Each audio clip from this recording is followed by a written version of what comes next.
So my presentation will take around 20 minutes today. Please feel free to ask questions at any time and stop me, and my colleagues here will also give comments at the same time. The first slide here is a beautiful slide. That's the city of Melbourne, in which Swinburne is located. And you'll see that we have the title of the presentation says Top 3 in Melbourne and the World's Most Livable City in 2012.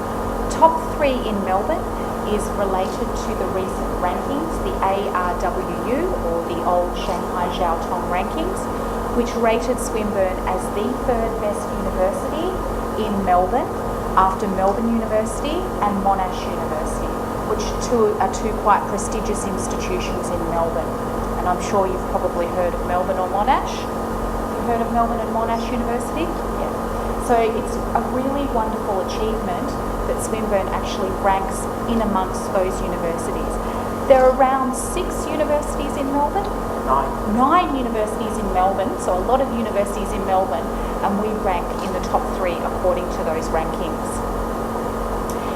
When we say the world's most livable city, this is not new to Melbourne. It's a wonderful place to study and live.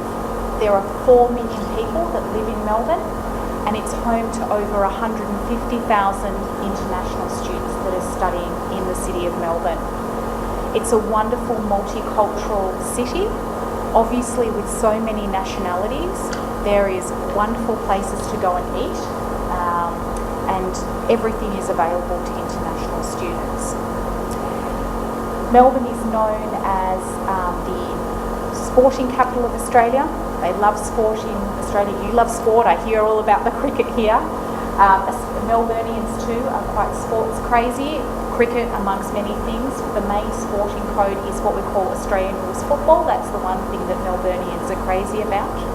It's also the food capital of Australia, and again with so many nationalities in Melbourne, there's so many different food choices to go from.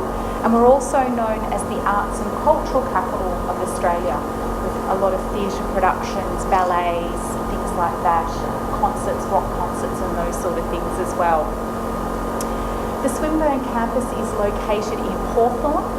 We have one campus in Hawthorn that teaches our higher education, so bachelor degree through to the PhD, and we have 2 TAFE campuses that are a little bit further out that teach our vocational education and training. But most of our programs are taught at the Hawthorn campus, and that's around 10 minutes from the city centre of Melbourne, so it's very conveniently located. There are 30,000 students studying at Swinburne, and that's around small to medium for Australian university sizing. There are 7,000 international students studying at Swinburne, and again, a multitude of nationalities at the university. We have 5 faculties, and faculties are those that teach the bachelor degree, postgraduate and PhD. We have a faculty of engineering and industrial sciences. We have a faculty of information and communication technologies. We have a faculty of design. We have a faculty of business and enterprise. And we have a faculty of life and social sciences, which very much teaches the biological sciences as well as the social sciences in that faculty as well. At the Hawthorn campus, we have also our Swinburne College. Swinburne College teaches all of our English language preparation courses, as well as our foundation, which is the equivalent to the Australian Year 12, and our diploma, Unilink diploma courses, which are those courses that pathway through to a bachelor degree as well. So everything's centrally located on that Hawthorn campus. Excuse me while I just go over with my notes. And very much on this trip, when we've been speaking to a number of our agent representatives, we've been wanting them to understand the recent rankings and achievements that we have at Swinburne. Some of the rankings, as I said, for the first time we made the top 400 band in the AWRU, excuse me. Again, I need to say Shanghai Jiaotong, it's so much easier. That's a real achievement for us. For the past 2 years we were in the band to the top 500, so now we're in the band for top 400. And And we do know that we rank about 370 or thereabouts in those rankings as well. We also have a top 100 ranking in the area of physics, so we're very, very strong in the physics area. We have 3 high sci, so high citation academics are those academics who have been cited, their publications have been cited and used in other publications, and that's a way that research is ranked. And we have 3 high citation academics at Swinburne, which is the same number that Melbourne University have as well. We're the only dual sector university in the world that has a ranking in the top 400. When we say dual sector, as I mentioned before, we have a TAFE component, TAFE teaching the vocational education, and then we have the higher ed, so the bachelor through to the PhD. So at Swinburne you can do anything from a certificate program right through to a PhD program. So that's what we call a dual sector university, one that offers the VET, vocational education plus the higher education. We're the only university to be ranked in the top 400 in the world.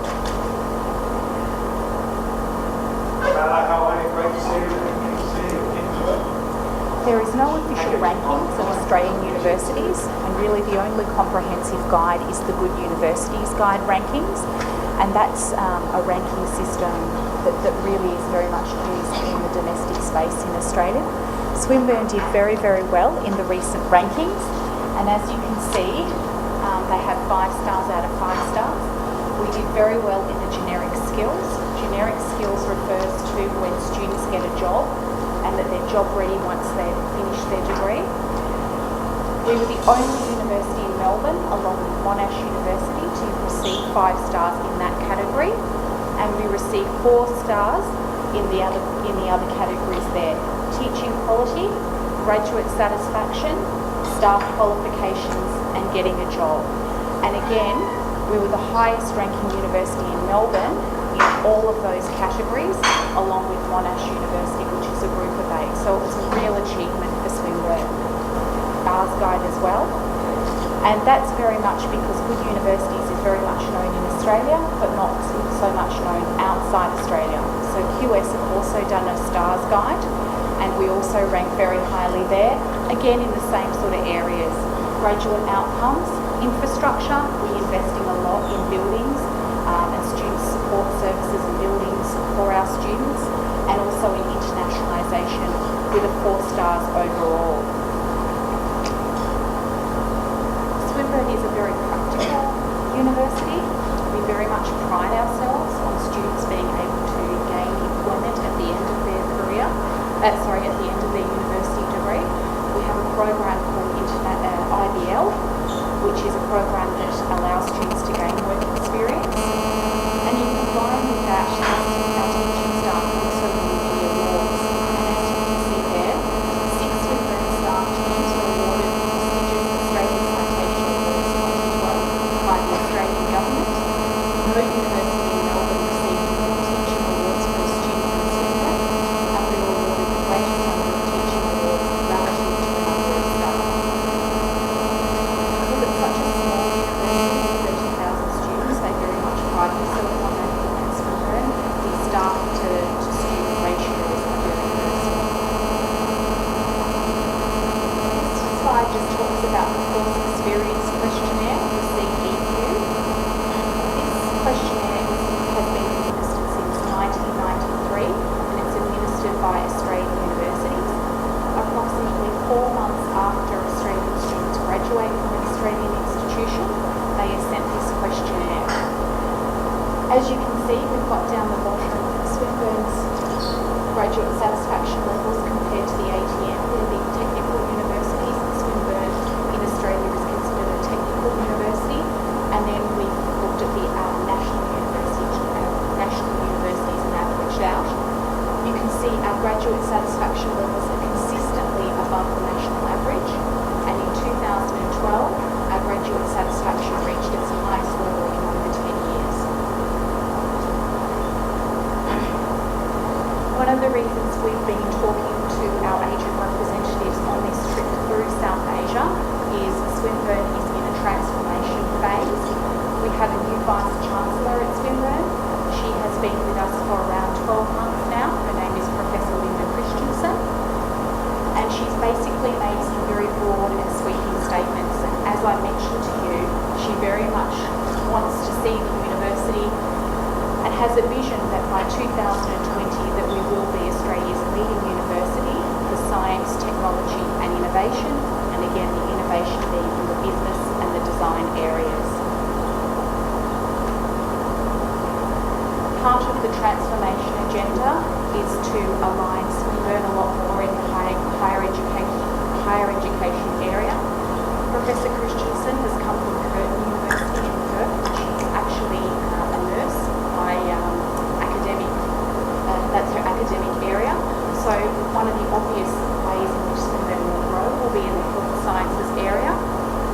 Obviously, one of the factors facing the whole world is aged population and allied health.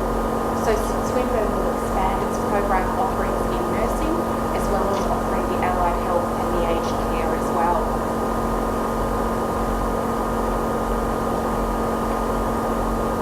This is just a quote from Professor Christensen, and I think this really sums up why we are actually here in South Asia. We live in disruptive times, rapid developments of digital technologies, national and global transformations in higher education, global competition for rankings and resources necessitate that universities must innovate and adapt to remain viable now and in the future. Our transformation agenda is focused around delivering high quality, personalised education for our students and high impact research that is internationally recognised. We need your help to ensure our efforts are seen as part of our broader vision for the future of Swinburne in this century and beyond. And the reason that we've done so well in those recent ranking surveys is the level of research that's being conducted at Swinburne at the moment. And this is very much just a recap. I'll allow you to read that there, but very much about being at a leading university in Australia for science, technology and innovation.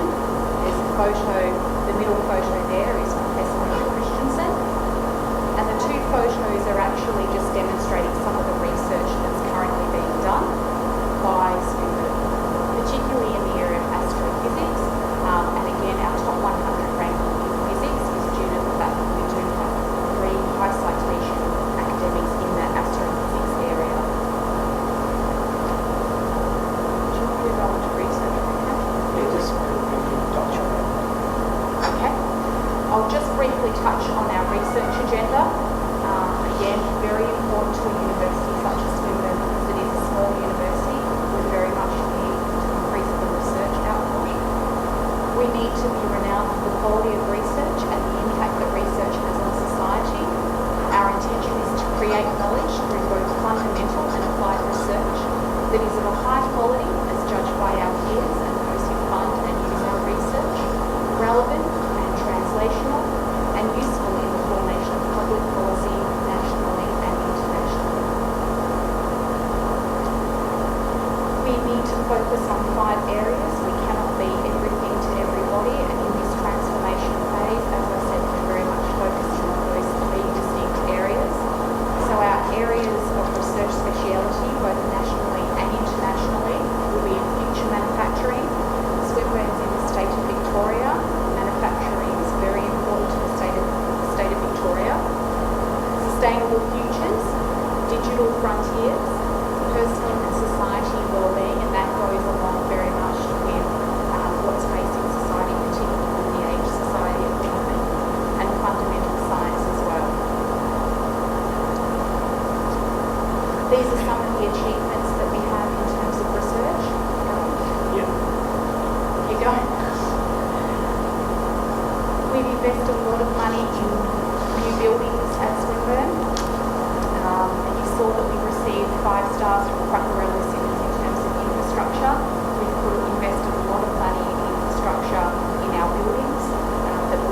The other new building, also opened in February of this year, is called the George.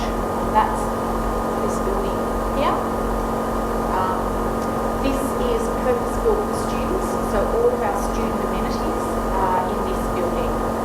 We have our health centre, so our doctor and nursing facilities there. We have multiple faith prayer rooms there. We have our student amenities, our clubs and societies. We have careers and employment. Basically, it's everything for students there as well. Oh, sorry.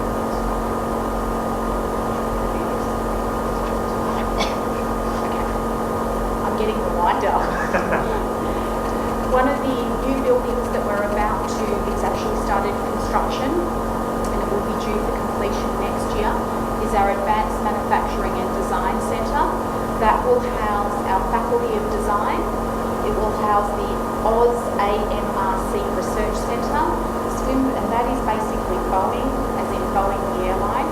Swinburne is actually the Southern Hemisphere hub for Boeing Airlines, and all of the supply chain logistics will be working on new technologies. Students that are studying at the vocational level that are doing the practical will be able to use the equipment that's being tested in that factory. And the last one is the Design Factory. This is in conjunction with 4 universities around the world: Aalto University in Finland, a university in China, and a university in Chile. And basically it's interdisciplinary projects that students must complete between different faculties, and they do projects for employers who come and ask them to spend a year working on a valid project, and they do that between different faculties. And just bear with me while I go to the last slide.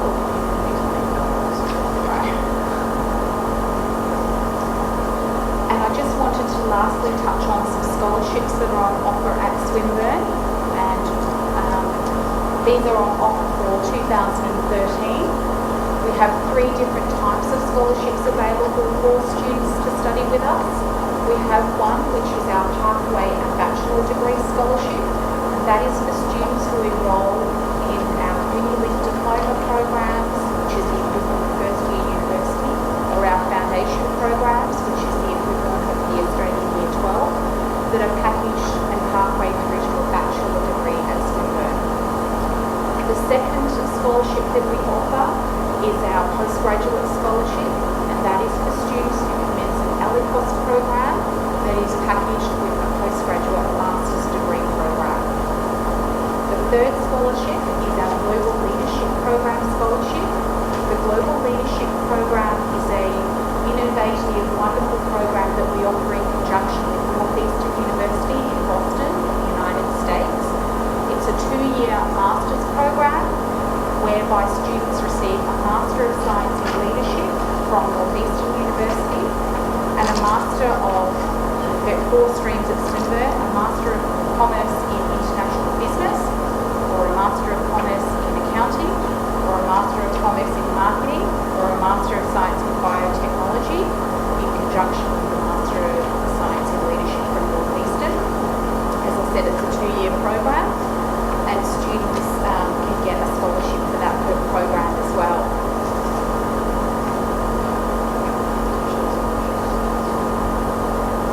Yes, and in line with the research vision and the way we're heading, we offer a number of PhD scholarships for students. So if a student is qualified to do a PhD at Swinburne, Swinburne covers the tuition of the PhD for the 3 or 4 years that it takes the student to complete the PhD.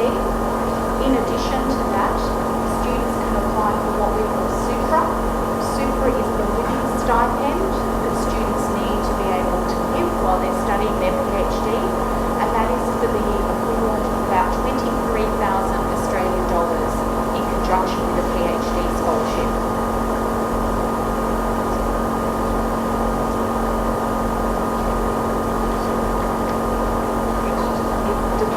Off stage, I'd like to invite Mike Carter to come and say a few words.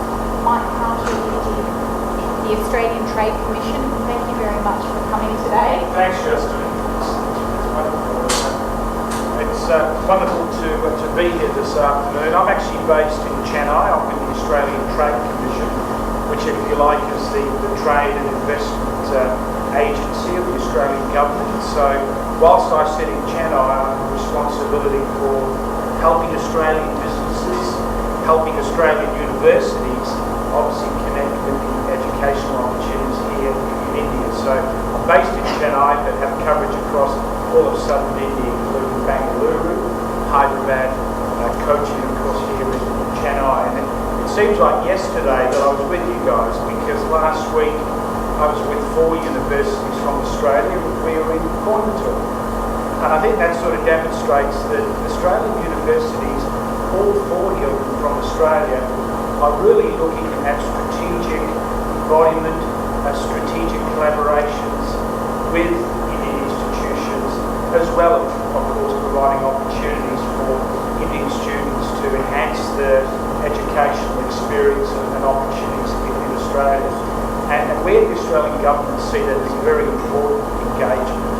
So whilst we're working very much in the trade, business-to-business area, or facilitating exports of coal and gold to India, whilst we're talking to Indian investors to think about investing in Australia, in coal mines or in IT parks or establishing banks, we are specifically focused also in the education space. One of 3 pillars of engagement the Australian government has in place for many parts of the world, and certainly here in India, is education. Education will be, we see education very important. And given the performance, if you like, if I can use that word, Justine, the performance of Australian universities, I'm not surprised that many of our Australian universities are getting good traction in this marketplace. Swinburne, as you probably heard earlier, they're no newcomer to it. I think you guys have been here for about 15 years or something. That's a long time. Am I right? A long time. Right, yeah. And you keep coming back. The fact that you have a local officer here in the name of Bala who keeps us all very busy, I think in itself demonstrates the sort of long-term intent of universities like Swinburne. Certainly, I think when you have something like almost 500,000 foreign students studying in Australia from well over 180 countries, would suggest to you that Australia is certainly a very important choice for many students, and certainly students from Australia, from India, that are looking to pursue their postgraduate, and in some cases their undergraduate studies. And the scorecards really talk for themselves, and these aren't my numbers. If you look at the QS World Rankings and various other barometers, it's quite amazing when you think that something like anywhere between 8 to 10% of Australian universities are ranked in the top 50 universities in the world. A further 45 to 52% are ranked in the top 500 universities in the world.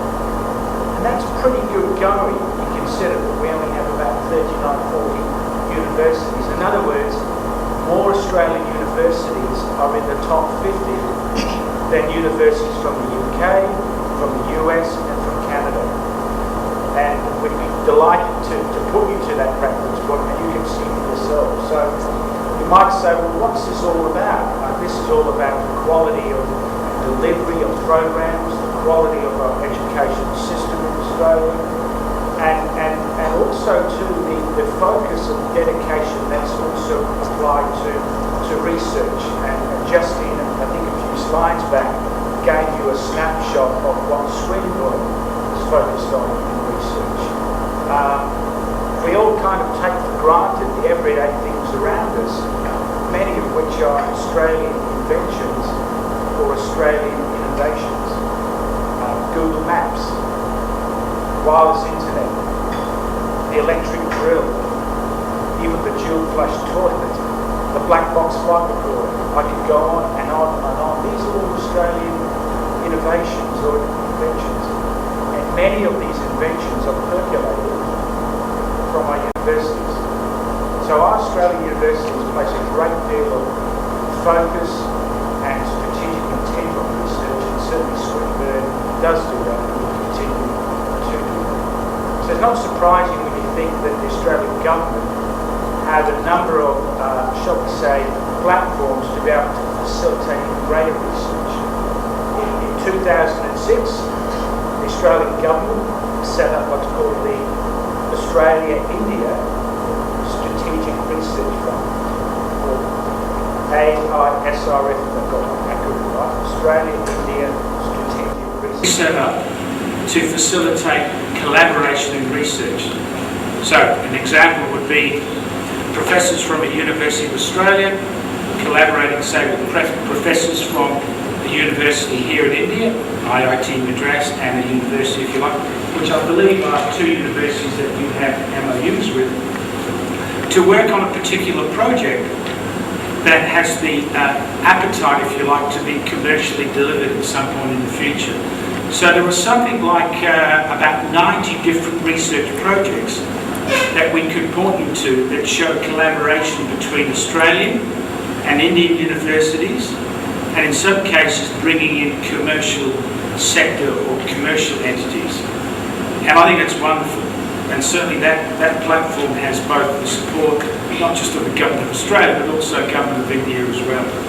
So even at the government-to-government level, there are very strong, shall we say, platforms to provide research collaboration for universities. So I think, when you look at the Australian education sector that is growing, that is looking at India in a very strategic way, sees India as being a very important part of closer collaboration, I think it really is important, because that builds the people-to-people relationships, it builds the alumni, and it's good for business for everybody. In addition, the government has recently... But I think it's wonderful because, again, it's providing the opportunity for collaboration, not just in terms of professor-to-professor collaborations or just research-to-research collaborations, but even student-to-student collaborations and exchanges. So I guess in rounding up just for this afternoon, there is a great deal of focus on education. It's very important.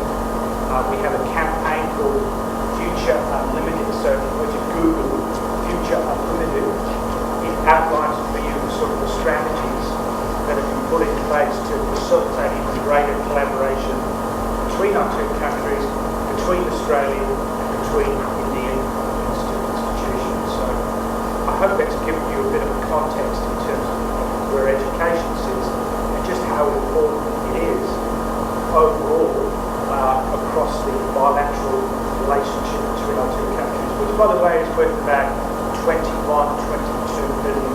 Okay. Thank you. Are there any questions?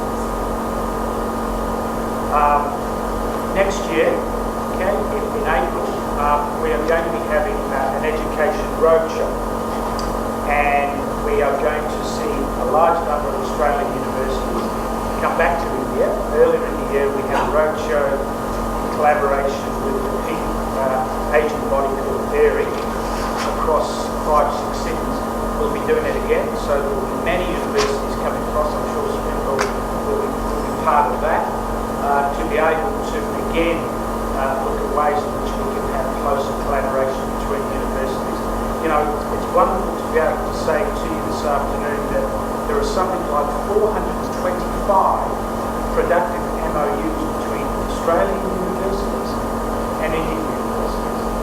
In this state alone of Tamil Nadu, there are 69 MOUs between Australian universities and Tamil Nadu-based universities. So it's pretty obvious, I think, by those statistics that Australian universities very much see the importance of engagement with those institutions in an emerging marketplace like Tamil Nadu. And I'm happy about that because it's my home state. Let's have some tea.